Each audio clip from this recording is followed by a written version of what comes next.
નમસ્કાર મિત્રો, બોલ મારી અંબે, જય જય અંબે. ધર્મના નામ પર રાજનીતિ કરતી આ ભારતીય જનતા પાર્ટીની સરકાર શ્રદ્ધાળુઓને ધાર્મિક વ્યવસ્થામાં લેતા લોકોને લૂંટવાનો કોઈ તક છોડ્યો નથી.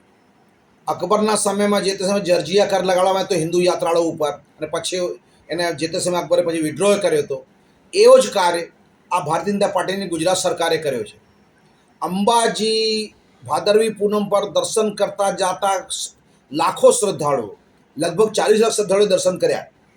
એને અંબાજી મંદિરથી ગબ્બર સુધી જવાનો જે જૂનો રેટ 13 રૂપિયા હતો બસનો ભાડો, એ એસટી બસમાં ભાડો વધારીને સીધો 20 કરી નાખ્યો. પછી હોબાળો થયો એટલે 15 કરેલો, તોય 2 રૂપિયા લૂંટ્યા. 40 લાખ લોકોથી 2 રૂપિયા પર પેસેન્જર વધારાને લૂંટ કરી. આ સરકારને શરમ આવી જોઈએ.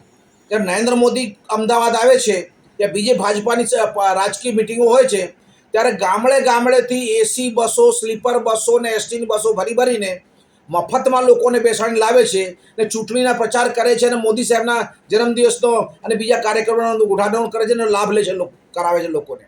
એ રસ્તામાં બસોમાં ચા પાણી જમવાની વ્યવસ્થા કરાવે છે. પણ આ માઈ ભક્તો જેટલા ચાલીને ગયા હોય, દર્શન કરવા ગયા હોય, ત્યાં લોકલ લૂંટ ચલાવી આ લોકો. અને આટલો વિરોધ થવા પછી પણ 13 રૂપિયાના 20 કરીને વળી 15 કર્યા, 13 રૂપિયા ન કર્યા. એટલે ક્યાંક સરકાર ધર્મ વિરોધી છે. સરકારને જે લોકોને સહકાર આપવો જોઈએ આવા ધાર્મિક વ્યવસ્થામાં તો ફ્રી સેવા આપવી જોઈએ. તો મોદી સાહેબની સભામાં ભરવા માટે ફ્રી બસ મળે છે અને લોકો જે દર્શન કરવા જાય છે એને ફ્રી વ્યવસ્થા નથી મળતી.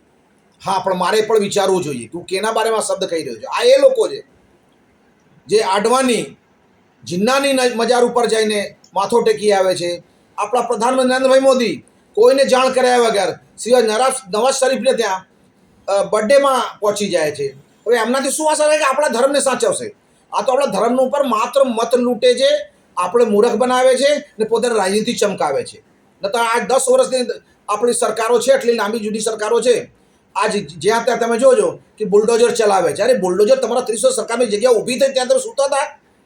પછી દ્વારકાના દરિયા હોય યા બીજે ઓખાના દરિયા હોય, બીજે કોઈ દરિયા હોય, આજ તમે કહ્યું ત્યાં લોકોનો વસાહટ થઈ ગઈ. તો આટલા વર્ષથી તમે સરકાર શું સૂતી હતી? આઈબી ને પોલીસ વિભાગ સૂતો હતો? એ વસાહટ જ કેમ થઈ? તમે કેમ પહેલાં જાગ્યા નહીં?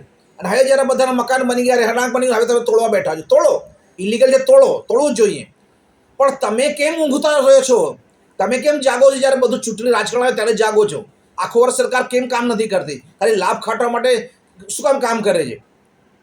હું ધન્યવાદ આપીશ સુરતના પોલીસ વિભાગને કે બહુ સારું કામ કર્યું. પણ બાકી લોકોને શું?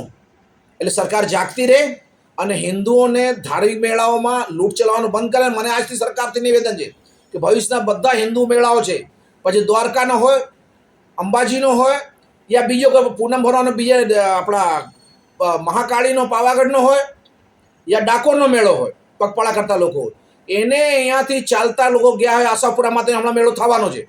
હમણાં દશેરામાં જે ચાલતા લોકો ગયા જેના પર કોઈ સાધન ન હોય ત્યારે રિટર્ન આવવા માટે સારી, સુંદર અને મફત એસટીની વ્યવસ્થા કરવામાં આવે. અને નહીં તો ભારતીય જનતા પાર્ટી એના પ્રોગ્રામોમાં સરકારી સાધનોનો ઉપયોગ કરે છે એ બંધ કરે. જય હિન્દ, જય ભારત.